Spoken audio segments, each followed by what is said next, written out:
성경 말씀 베드로전서 1장 15절 16절입니다. 베드로전서 1장 15절 16절.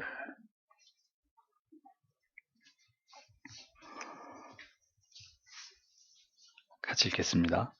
오직 너희를 부르신 거룩한 자처럼 너희도 모든 행실에 거룩한 자가 되라. 기록하였으되 내가 거룩하니 너희도 거룩할지어다 하셨느니라. 아멘.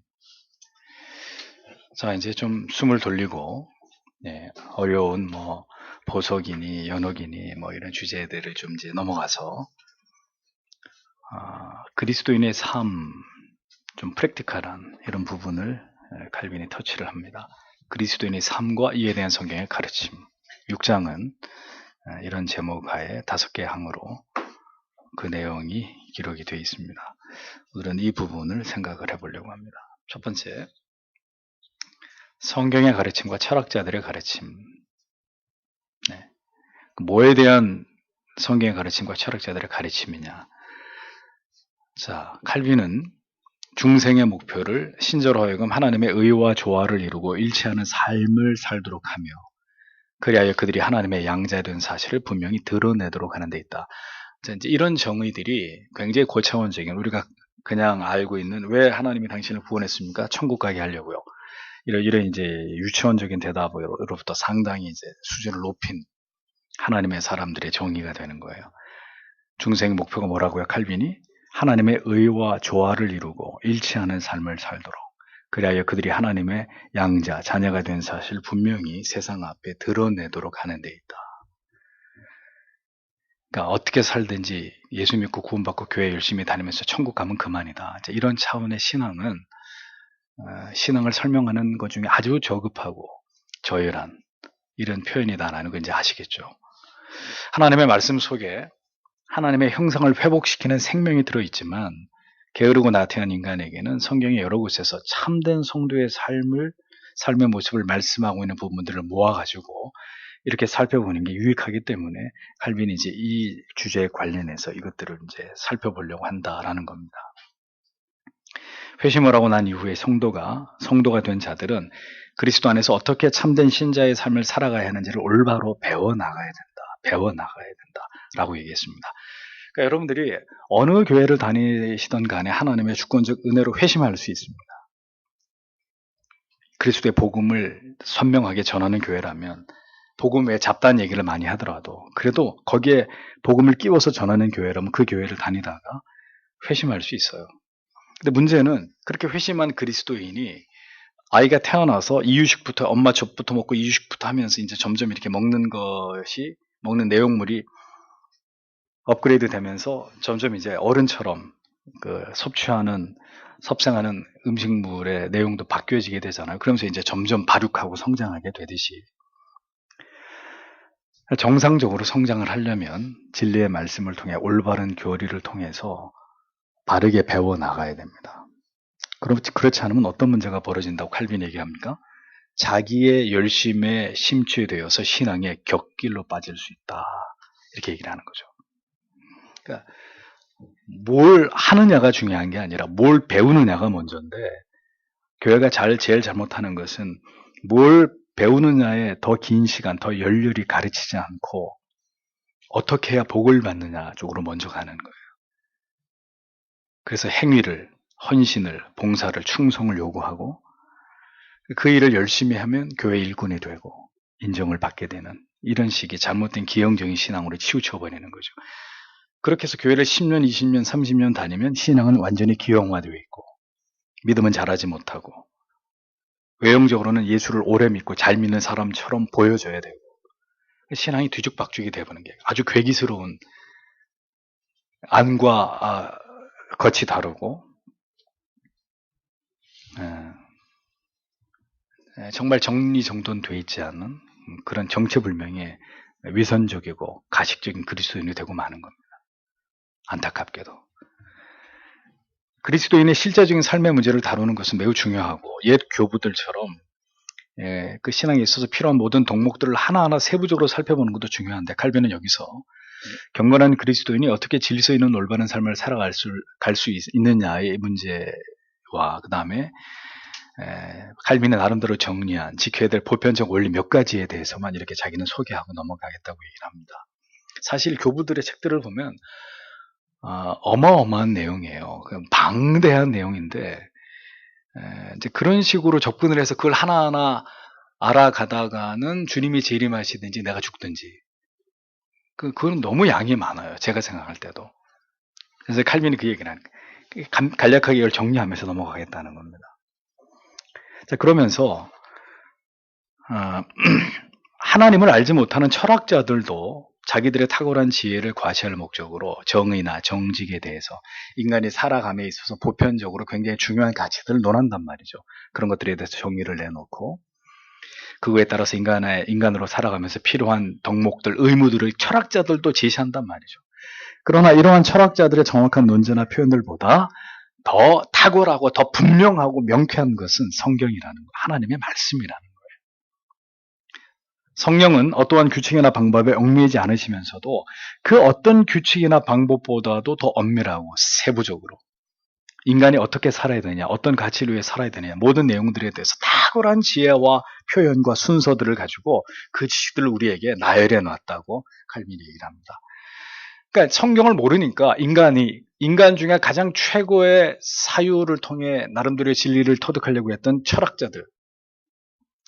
철학자들은 나름대로 이것을 정의하고 싶은데 성경은 이것을 명쾌하게 명확하게 얘기하고 있는데 성경을 제끼고 인간의 사유의 결과를 가지고 인간에게 필요한 덕목들이 뭐냐 이런 얘기들을 하려고 하다 보니까 그것은 성경의 진리에 비해서 너무 이제 저급한 비교할 수 없는 그러니까 뜬구름 잡는 식의 어떤 그런 논리들이 들 수밖에 없다는 거죠. 그래서 여러분 어떻게 얘기를 합니까? 철학과 신학의 관계를 철학은 신학의 신유에 불과하다 이렇게 얘기하는 거죠. 이제 그럼 이제 이렇게 얘기하면 그러니까 철학은 필요 없는 거야 또 이렇게 극단적으로 생각하실 수 있는데 그렇지 않습니다. 다만 이 철학적 사유는 하나님의 말씀을 더 깊이 이해하고 깨닫는 데 도움이 되는 보조적인 수단이 된다는 거예요. 그래서 칼빈도 그렇고 칼빈 이전의 모든 신학자들도 중세 신학자들도 이 철학적 사유의 방법을 통해서 하나님의 진리의 말씀을 깨닫고 이해하려고 했습니다. 그래서 신학을 공부하려면 신학은 모든 학문의 가장 최고봉이고 그 신학 바로 밑에 철학이 있는 거예요. 그 밑에 법학, 논리학, 인문학 이런 것들이 있는 거죠. 그러니까 그런 것들을 쌓아 올라가면서 결국은 하나님의 말씀을 펼칠 때 그 하나님의 말씀을 가장 잘 인간이 이해하고 물론 인간의 이성으로 이해하는 것이 끝이 아니라 성령의 조명이 있어야 되지만 중요한 것은 그런 모든 어떤 베이스를 확실히 밟아 나간 사람들이 하나님의 말씀의 뚜껑을 열 때 더 하나님이 그 말씀 안에서 풍성한 것들을 주시는 거죠. 그게 무슨 얘기냐? 철학은 신학의 신유에 불과하고 많은 철학적 모성이 하나님의 말씀을 통해 선명해지지만 그럼 그 철학이 필요 없는 거냐? 아니라는 거예요. 철학을 아는 사람이 신학을 하는 것과 철학에 대해서 일자 무식한 사람이 신학을 하는 것과 그 결과물은 하늘과 땅 차이가 돼요. 가장 명료한 진리의 깨달음은 오직 성경을 통해서만 얻을 뿐이지만 성경까지 도달하는 과정에서 우리에게 필요한 지식들이 절대로 불필요한 게 아니란 말이에요. 그래서 옛날에 청교도 시대 그때나 그 시대 이전에는 목사가 되는 일이 쉽지 않았습니다. 정말 최고의 지성적 훈련과 연마를 한 사람들이 목사가 됐어요. 모든 면에서 논리학, 법학, 수사학, 철학 모든 면에서 그런 공부들을 철저하게 한 사람들이 신학을 공부했기 때문에 그렇게 어린 나이인데도 목사들이 되고 신학자들이 돼서 어마어마한 유산들을 우리에게 물려준 거예요. 그런 베이스가 있었기 때문에. 그러니까 지금도 제가 교육부 장관이라면 그럴 일은 죽어도 깨나도 없지만 인문학을 아이들에게 가르쳐야 되는 거예요. 초등학교 들어가기 전부터. 네? 쌓아 올려야 되는 걸 철저하게 논리학을 가르치고. 그래서 이제 하나님의 말씀을 읽을 정도가 됐을 땐 그런 모든 것들이 준비가 된 그 지성을 통해서 하나님의 말씀에 접근해 들어가고 성령이 그에게 영감을 줄 때 어마어마한 게 나오는 거죠.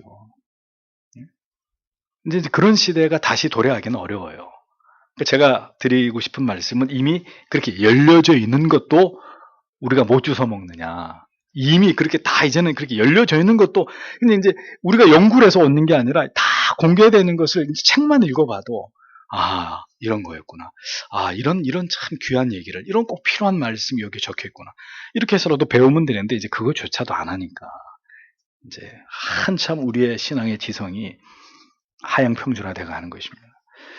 모든 학문은 성경과 진리를 더 빛나게 해줍니다. 일반 학문이 담고 있는 가치는 성경의 그것과는 좋게 비교할 수 없지만 성경을 더 깊이 있게 이해하고 더 넓게 말씀을 적용하는 데 있어서 일반 학문의 영역 또한 넓게 보아서 하나님의 일반 계시의 영역에 포함이 된다라고 우리가 말하는 것입니다.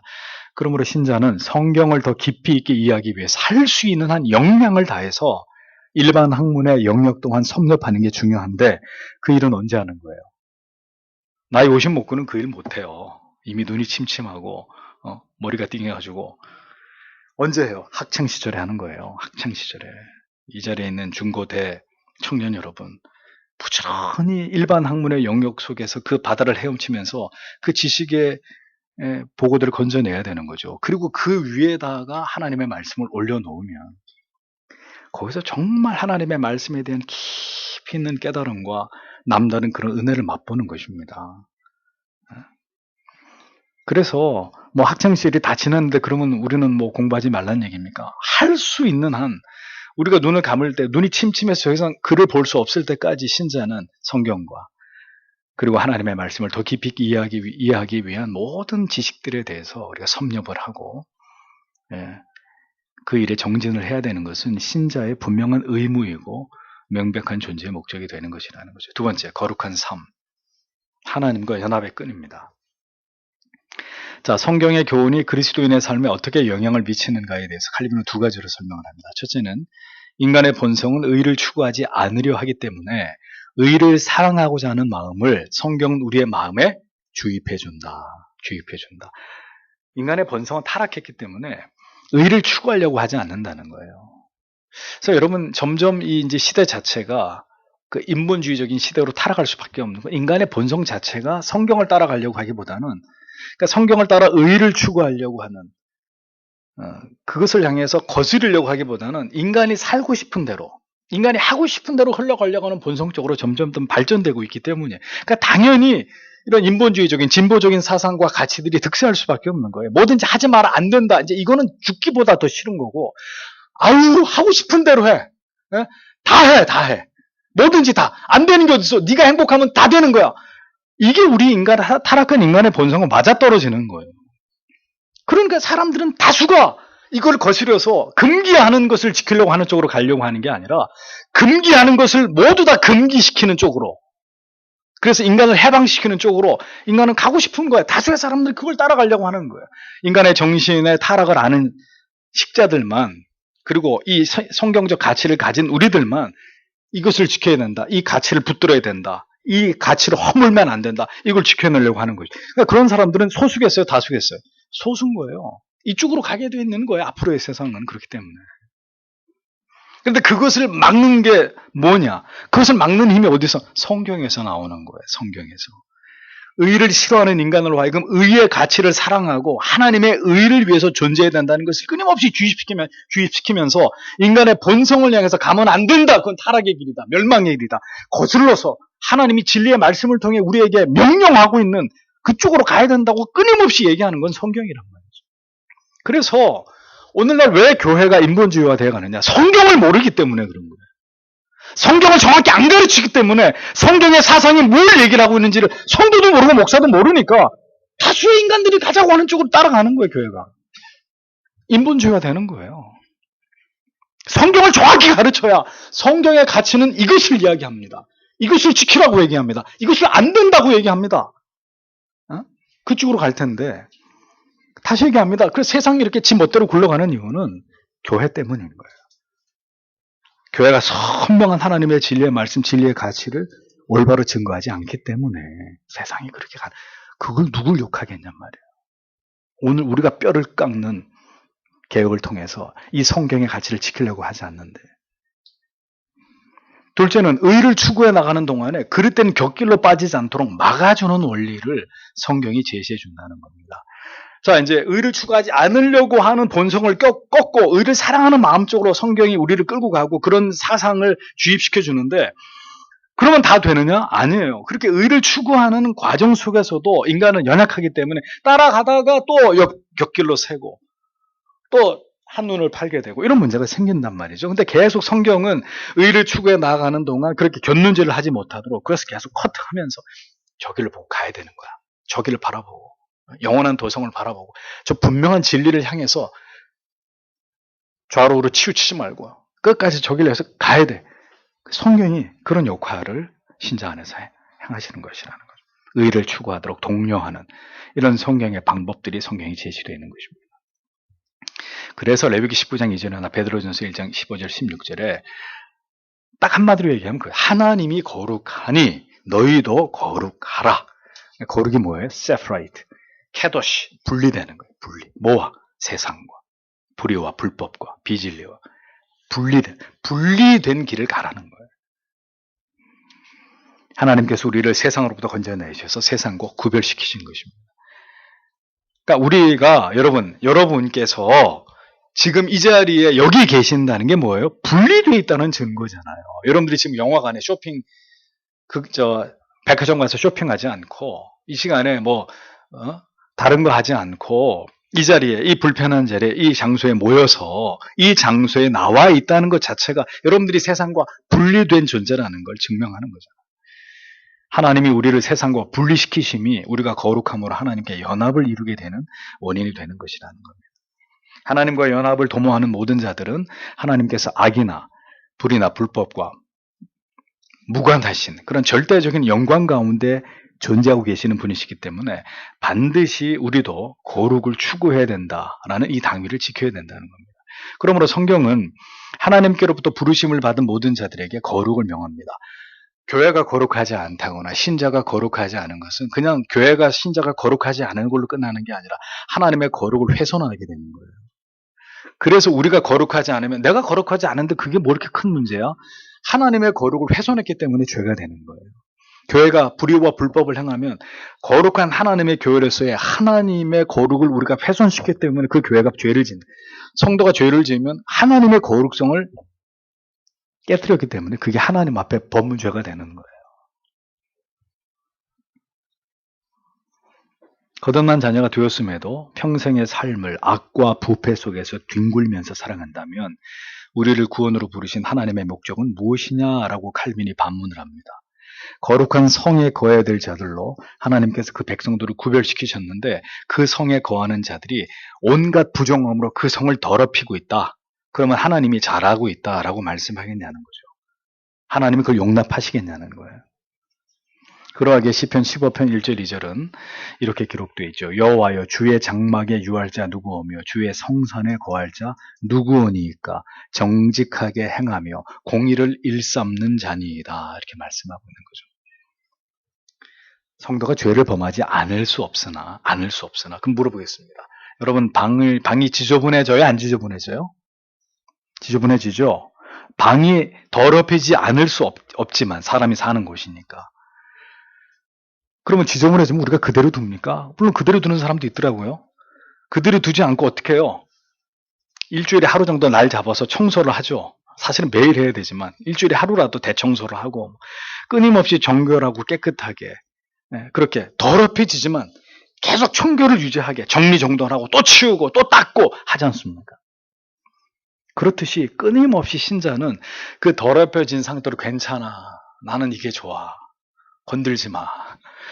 그게 아니라 끊임없이 정결하고 깨끗하게 자기 영혼을 유지하기 위해서 십자가 앞으로 달려나아가는 자들이 되어야 한다라는 겁니다. 세 번째, 그리스도인의 삶, 구속의 은혜에 대한 응답. 또한 성경은 성부께서 그리스도 안에서 우리를 하나님과 화목시키셨고 우리에게 그의 형상을 심어 놓으심으로 그 형상에 화합하도록 만드셨다라는 사실을 성경이 우리에게 알려준단 말이에요. 성경이 우리에게 중요하게 말씀해주고 있는 또 하나는 하나님과 화목됐기 때문에 그리고 화목된 그들에게 하나님의 형상을 계속해서 부어주시기 때문에 그 하나님의 형상에 화합하도록 우리를 만드셨고 그렇게 되어가도록 우리 안에서 성화를 이루어가고 있다라는 걸 우리가 기억해야 된다는 겁니다. 그래서 신자가 계속 성경을 붙들고 가야 되는 이유는 거기에요. 철학자들은 인간다운 삶을 논할 때 인간의 본연의 모습으로서의 덕행을 추구하라고 말합니다. 아까도 제가 공부하면서 그런 얘기를 했지만 이게 무슨 소리냐면은 대부분의 철학은 성선설을 주장한단 말입니다. 그들은 그 성경의 가치를 부정하고 그걸 인정하지 않으니까 인간은 착한 존재여서 어린 아이를 봐. 천사잖아. 무슨 때가 묻어서 얼마나 인간이 이렇게 착하고 참 이렇게 보배로운 그런 아름다운 이런 존재였는데 살아가면서 때가 묻고 그래서 인간이 타락하고 더러워지고 거짓말하고 뭐 이렇게 되는 거예요. 그러니까 인간은 원래 그렇게 추악한 존재가 아니야. 그러니까 인간이 인간답게 사는 덕행을 얘기하려고 하면 인간의 본연의 모습으로 돌아가서 덕행을 추구하면 돼. 그게 철학자들의 어드바이스예요. 그들은 전적 타락이나 이런 개념을 모르기 때문에, 그걸 인정하지 않기 때문에. 인간 본연의 모습이 전적으로 타락하고 부패한 존재인데 어떻게 본연의 모습으로 돌아가서 뭐를 추구하라는 거예요. 말도 안 되는 소리를 하는 거죠. 인간 본연의 모습으로 돌아가서 어떻게 덕을 추구해. 인간 본연의 모습이 타락인데, 전적 타락고 부패한 무능인데. 말이 안 되는 얘기를 하는 거예요. 불가능한 얘기입니다. 인간이 선천적으로 선하고 착하다고 믿기 때문에 이런 주장을 펼칠 수 있지만 비성경적인 주장일 따르는 거죠. 성경은 하나님을 좇아서 우리의 삶을 살아가라고 말하면서 그 길은 전적으로 타락하고 부패한 우리가 예수 그리스도와 화목을 이루고 나아가서 그리스도께서 보여주신 삶의 모범을 따르는 것이다. 우리 안에서 뭔가가 선한 게 나오는 게 아니라 죄인이 그리스도와 손을 잡고 그리스도께로부터 우리에게 공급하시는 그 그리스도라고 하는 포도나무에서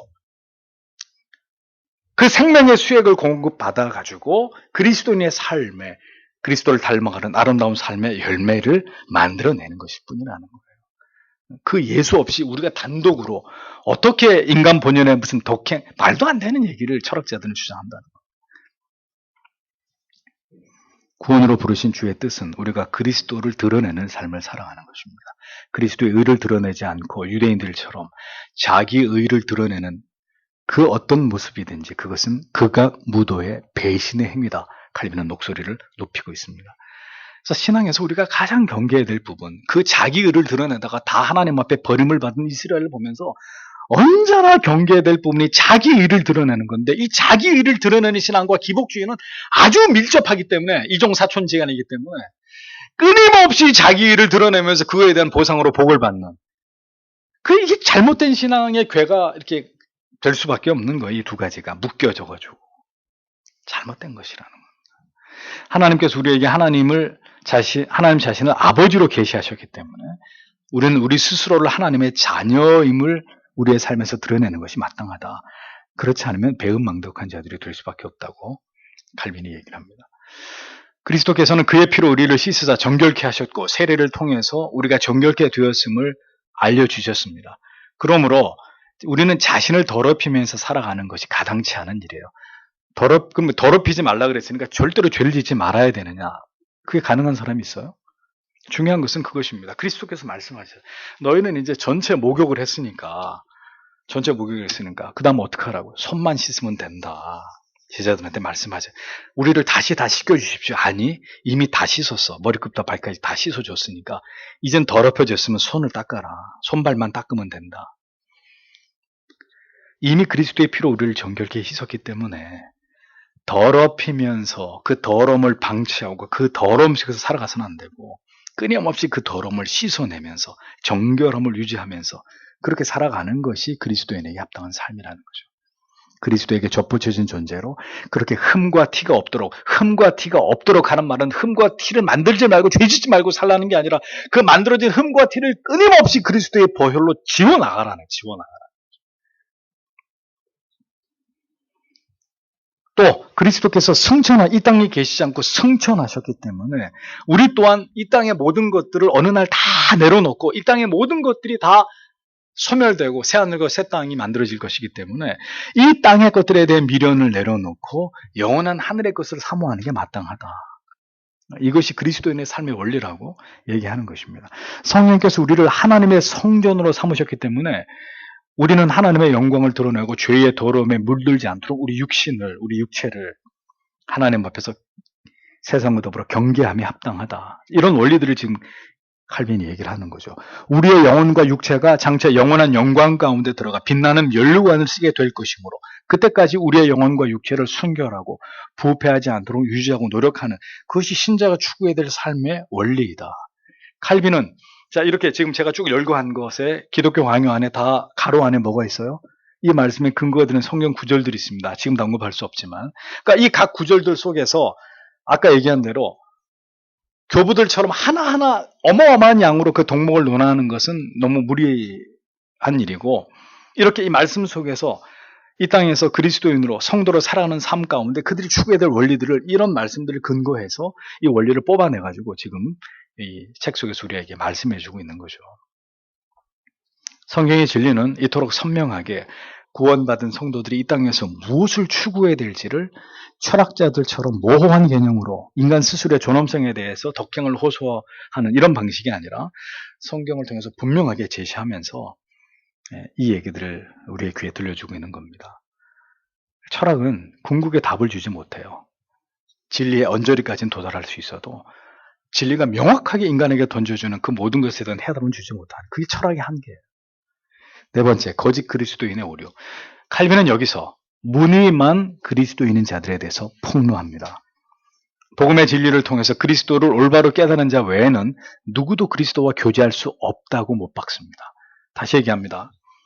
복음의 진리를 통해서 예수 그리스도의 복음을 정확하게 하나님의 말씀 안에서 무슨 뭘 봤다느니 들었다느니 그런 소리 말고 복음의 진리를 통해서 그리스도를 복음을 올바로 깨달은 자 외에는 누구도 그리스도와 교제할 수 없다. 그러니까 나는 성경 치워놓고 음성 듣겠다. 무슨 그림 보겠다. 룰루랄랄랄랄라 이걸로 나는 하나님의 믿음 아니라는 거예요. 믿음 아니라는 거예요. 진리를 통해 그리스도를 올바로 깨달은 사람이 아니면 누구도 그리스도와 교제할 수 없다. 에베소서 4장 22절의 말씀을 통해서 유혹의 욕심을 따라 썩어져가는 구습을 따르는 옛사람을 벗어버리고 심령으로 새롭게 되어서 그리스도를 옷 입기를 배우지 않는 사람은 그리스도를 진정으로 배운 것이 아니다. 그러니까 그리스도를 진정으로 배우지 않고도 그리스도인이라고 주장하는 사람들이 교회 안에 많단 말이에요. 그리스도가 말씀하신 복음을 통해서 그리스도를 배우지 않고도 그리스도를 배웠고 하나님을 만났다고 얘기하면서 신자의 코스프레를 하고 있는 신자들이 적지 않단 말이에요. 그들은 신자가 아니라는 거예요. 엄밀하게 얘기했을 때. 복음에 대해서 유창하게 말할 수 있다 하더라도 그리스도에 대한 참된 지식이 없으면 그리스도인인 채 하는 죄를 범하고 철로역정에 나오잖아요. 허풍선. 입만 말만 살아가지고 온갖 뭐 성경에 있는 얘기 교리적 뭐 쩍쩍하면 신학적 뭐 개혁주의적 하면서 얘기는 많이 하는데 정작 자신은 신자가 아니야. 진리에 대한 지식은 말에 있지 않고 삶에 있으며 그런 지식은 학문처럼 이해하고 기억하는 것만으로 파악되는 게 아니라 이게 바로 주지주의를 비판하는 거예요. 지식제일주의를 머리로만 예수 믿는 거예요. 학문처럼 세상 학문처럼 그냥 이해하고 기억하는 것만으로 진리에 대한 지식은 파악되는 게 아니라 오직 영혼이 그것에 사로잡히고 내면의 깊은 마음에 그 진리가 각인될 때 깊이 그 진리가 자리 잡힐 때 파악되는 것이다. 성령이 그 사람의 지각의 문을 활짝 열어젖히고 마음을 찢어가지고 그 속에 들어와서 이것이 복음이다. 이것이 진리다. 너는 죄인이다. 오직 예수 그리스도 외에는 너는 가망 없는 인생이다. 이것이 그냥 학문을 통해 귀로만 교수가 강의하면 받아줬고 그거는 신앙이 각인되는 것이 아니라는 거죠. 그 지식적인 신앙이 있단 말이죠.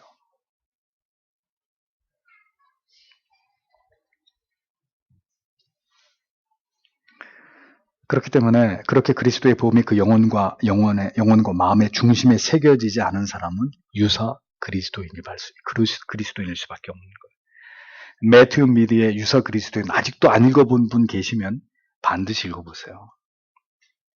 칼빈은 그런 가식적인 신앙으로 하나님을 모욕하는 것을 멈추든지 진정으로 그리스도의 제자임을 삶으로 드러내든지 둘 중에 하나를 선택해라 라고 일갈합니다. 그러면서 우리의 구원의 시작이라고 말할 수 있는 교리를 강조하고 있는 거죠.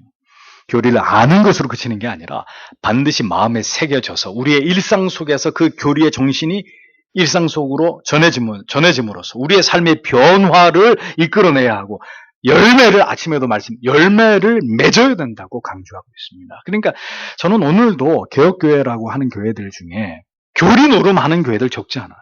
교리 노름. 맨날 세미나하고 맨날 무슨 컨퍼런스하고 뭐 포럼 하는데 사람은 안 바뀌어. 머리는 커져. 가분수들이 돼. 가분수들이. 백날 교리 배우면 뭐해? 이 얘기를 전언할 수 있어요. 우리 교회가 교리를 안 가르치면서 그 백날 교리 배우면 뭐냐고 이렇게 비판하면 안 돼요. 근데 우리 교회만큼 또 교리를 열심히 가르치는 교회도 많지 않은데 열심히 가르치지만 늘 여러분들에게 드리는 말씀이 뭡니까?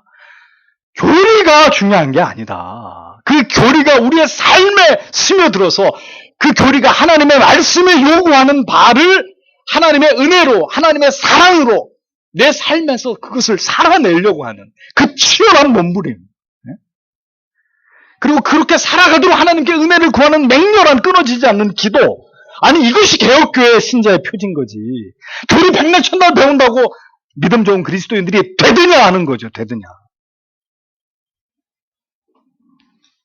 칼빈도 똑같은 얘기를 하고 있는 것입니다.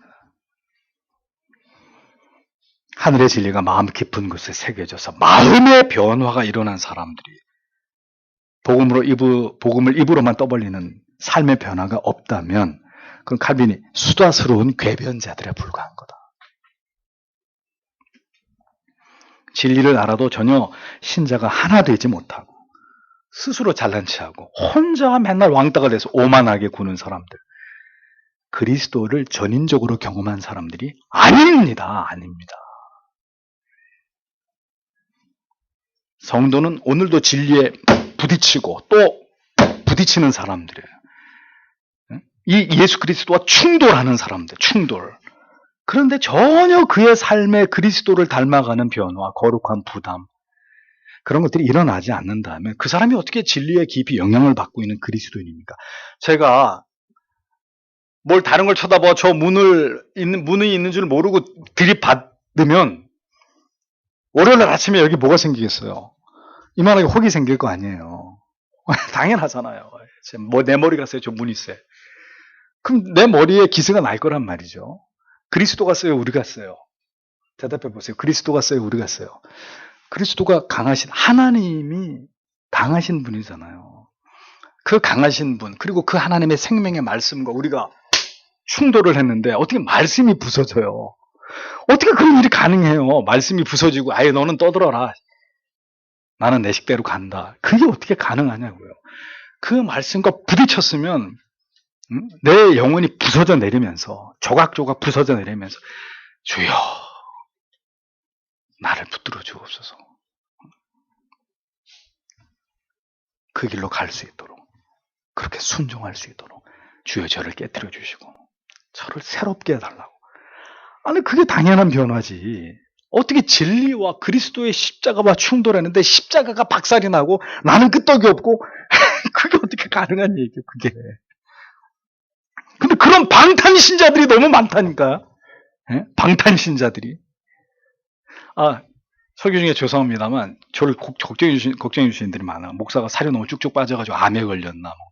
아니에요.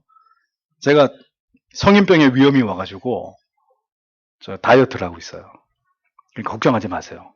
뭐 교회가 부흥이 안 돼가지고 저렇게 비쩍 말라가나 이렇게 걱정하지 마시고. 방탄신자들 끄떡도 하지 않는, 어디 네가 깨지나 예수가 깨지나 내가 깨지나 나는 절대로 안 깨질 거야. 그럼 여러분 여쭤보겠습니다. 하나님이 깨지시는 분이에요? 내가 너한테 졌다. 아이고야 황소고집 내가 너한테 졌다. 하나님이 우리한테 백기를 드시는 분입니까? 얼마 안 남았어요. 곡소리 나기. 그런 식으로 계속 부딪히면서 안 깨지다가는 곡소리 날 날이 얼마 남지 않았어요. 언제나 목사가 여러분들에게 말씀드리는 것이 뭡니까? 변화가 없음을 경계하라고 하는 거잖아요. 변화가 없다. 전혀 달라지지 않는 완고함에 대해서 우려하지 않을 수 없는 거죠. 유사 그리스도인의 모습에서 부디 벗어날 수 있는 은혜가 임하게 되시기를 소원합니다. 다섯 번째로, 그리스도인의 불완전한 삶. 그러면 그리스도인의 삶이 온통 완전한 복음으로만 가득 찬 삶일 수가 있느냐? 칼빈이 아니라는 거죠. 그렇게 될 수 있으면 좋고 그렇게 되도록 노력해야 되지만 그렇게 되지 못한다고 해서 그럼 그 사람을 당신 그리스도인 아니야, 이렇게 인정하지 않는 것은 또 아니라고 칼빈이 얘기를 합니다. 그런 사람을 그리스도인이 아니라고 말할 것 같으면 뭐라 그래요? 아무도 교회에 남아있을 수 있는 사람이 없을 것이다, 이렇게 얘기하잖아요. 그러면 뭘 말하려고 하는 것이냐? 그런 완전한 상태를 제가 여러분들에게 누차 드린 말씀이에요. 칼빈 선생님도 그런 완전한 상태를 목표로 하고 끊임없이 그 상태를 향해서 나아가야 된다는 거예요. 그거는 어렵지 않지, 또 이렇게 생각하실 수 있습니다. 근데 여러분 보십시오.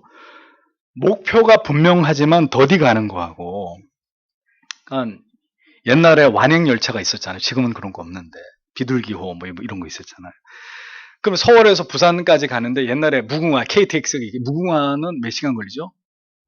4시간, 5시간. 비둘기는 그보다 한 7시간, 8시간 이렇게 걸리겠죠. 그러면 목적지가 분명하는데 더디게 가는 거하고 목적지 자체가 없어요. 목적지 자체가 없이 그냥 가든지요, 말든지 뭐 아무데나 그냥 발길을 닿는 대로, 이거는 같은 차원의 문제가 아니잖아요. 그러면 전자는 느리게 가는 거고 목적지가 없이 그냥 막 가는 거는 뭐라고 한다고요? 그거는 방황이에요, 방황. 가기는 가는데 목적지가 없이 그냥 흐느적거리면서 동가식 서가족 하면서 오늘은 여기서 자고 내일은 저기서 얻어먹고, 그거는 방황이잖아요, 방황. 노숙자도 아니고. 그러니까 칼빈이 얘기합니다. 최종 목적지를 정해놓고 계속 달려가는, 가다가 넘어질 수도 있고, 잠깐 이렇게 잠이 들어가지고, 시간이 지체될 수도 있지만, 중요한 것은 일어나가지고, 정신 차려야지 내가 하면서 내가 정해놓은 그 목적지를 향해서 가는 거라는 거예요. 가는 거. 계속해서 가고, 또 가고, 가는 거예요. 그거라는 거죠, 신앙은. 그리스도인의 삶은 불완전할지라도. 그래서 돌아와야 되는 거예요. 회개해야 되는 거예요. 돌이켜야 되는 거예요. 끊어야 되는 거예요. 그렇게 갈 수 있지만, 그렇게 할 수 있고, 다윗처럼 간음을 저지를 수도 있고, 그럴 수 있지만, 돌아와야 되는 거예요. 빨리빨리 원래의 자리로. 그래서 계속 목적지를 향해 가야 되는 거예요. 칼빈은 우리의 마음대로 하나님의 말씀 가운데 어느 부분은 순종하고 어느 부분은 무시할 수 없다고 강조하잖아요. 이 말씀은 지킬 만하니까 들어보고 맞는 것 같아요. 그러니까 지키고, 이 말씀은 이건 아닌 것 같아요. 이거는 아직까지 이거는 좀 제껴놓고, 우리가 하나님의 말씀을 취사 선택할 권리가 없단 말이에요. 하나님의 말씀을 취사 선택하지는 않죠. 목사의 설교를 취사 선택하죠. 감히 어떻게 하나님의 말씀을 여러분이. 근데 목사의 말은 들어보고 저건 맞는 말이야, 저거는 웃기는 얘기야, 저건 말도 안 되는 소리야. 여러분, 목사가 성경을 근거를 가지고 여러분들에게 말씀드리는데 왜 여러분들이 목사의 설교를 취사 선택합니까? 물론 그러지 않으시겠지만.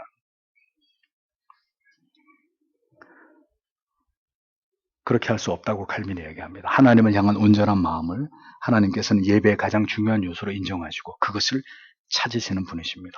거칠에 마음 없이 습관을 쫓아서 형식적인 종교 생활을 하려고 하는 마음을 저 문을 열고 들어오는 즉시 버리셔야 됩니다. 우리의 외형이 아니라 깊은 내면이 온전히 하나님께 들어져서 거룩함과 의의가 우리의 마음에서 배양되어야 하고, 그렇게 돼야 그가 바른 그리스도인의 삶이 그 사람 안에서 시작되고 있는 거다. 칼빈은 이렇게 설명을 했습니다. 그렇게 해서 신앙이 스타트하는 거라는 거예요. 여기서 칼빈은 마지막으로 다시 용기를 불어넣어 주죠. 그러나 육체 가운데 있는 동안에 누구도 그렇게 계속해서 열심을 가지고 전진해 나아갈 힘이 없고, 대부분은 연약함 가운데 신앙에 퇴보하거나 넘어져 있거나 더디게 성장할 수밖에 없다. 그게 죄인이다. 중요한 것은 뭐냐? 미력한 힘이라 할지라도 할 수 있는 한 최선을 다해서, 칼빈이 그대로 얘기하는 걸 옮깁니다. 이왕 시작한 나그네의 여정을 끝까지 마치라고 칼빈도 우리에게 독려하는 거예요. 최선을 다해서, 넘어지더라도 다시 일어나서. 왜? 하나님의 붙드심이 있으니까. 그러니까 그 얘기입니다. 아무리 연약한 그리스도인, 아무리 믿음이 연약한 그리스도인이 있다 할지라도 매일매일의 여정 속에서 조금씩은 전진하는 법이라. 이 말로 칼빈은 누구하고 지금 선을 그을까요? 아무리 믿음이 없는 그리스도인도 매일매일 아주 조금씩은 군뱅이도 기는 재주가 있다고.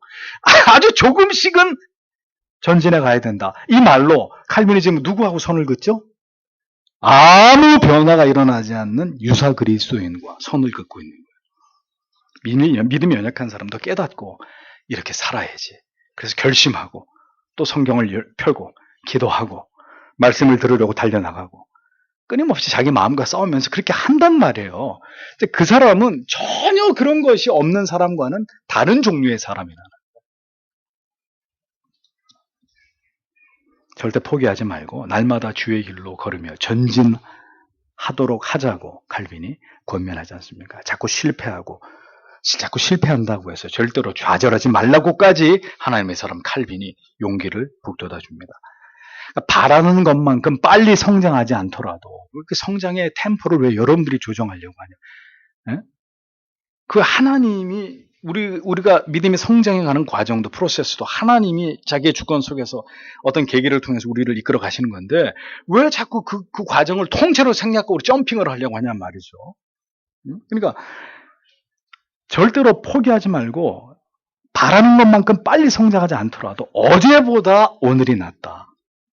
작년보다 올해가 조금씩 나아지고 있다면 그 마음으로 그 목표를 바라보고 있다면 우리의 노력은 헛되지 않은 것이라는 거예요. 그것이 우리의 삶의 전 과정에서 찾고 추구해야 될 일이고 육체를 벗고 하나님을 뵙게 되는 날이 올 때까지 우리는 계속 그 목표를 향해 나아가야 됩니다. 그때가 되면 마침내 그 모든 목표가 완전히 이루어지게 될 것이라고. 칼빈은 그리스도인의 삶에 대해서 짧지만 강렬한 이러한 삶에 그들이 붙들고 추구해야 될 원리들에 대해서 설명하고 있었던 거죠. 오늘 우리에게 흔들림이 없는 이 목표가 있느냐? 이것이 중요합니다. 흔들림이 없는 목표가 있느냐? 그것을 바라보고 넘어지고 자빠지더라도 계속 일어나서 그 목표를 향해 계속 가고 있느냐? 빨리 가든 늦게 가든 그건 중요하지 않고 우리가 연약한 것과 상관없이 무엇을 향해 나아가야 된다는 확고한 방향이 우리 영혼 가운데 서 있느냐, 그 길이 딱 놓여져 있느냐, 이런 것들이 중요한 것이라는 거죠. 그래서 여러분들에게 말씀드립니다. 가장 절망적인 말이 뭔지 아세요? 오늘도 교회에 오신 여러분 가운데 여러분들이 절대로 하지 말아야 될 가장 절망적인 말이 뭐냐? 내가 왜 여기 와서 앉아 있는지 모르겠다. 이거예요. 응? 아주 절망적인 말이에요. 절대로 해서는 안 되는 말. 내가 여기 왜 와서 앉아 있는지 모르겠다고. 그건 아니에요. 그건 아니라고. 가는데 자꾸 넘어지고 목사님 자꾸 무너집니다. 그건 그럴 수 있어요. 그러면 다시 힘을 얻고 용기를 얻을 수 있도록 도움을 받고 지체들이 들쳐업고 같이 뛰면 돼요. 그거는 그럴 수 있어요. 어느 누구도. 심지어 목사까지도. 그런데 내가 여기 와서 도대체 뭘 하고 앉아있는지 모르겠다고. 내가 교회를 뭐하러 나오는 거고 여기까지 갔다 그러면 이제 이건 심각한 거예요. 이거는. 부디 우리의 신앙의 목표가 확고하게 세워지도록 하나님께서 풍성한 은혜를 주시고 우리를 붙잡아 주시기를 오늘도 이 말씀을 통해서 우리가 하나님 앞에 기도하기를 원합니다. 기도하겠습니다.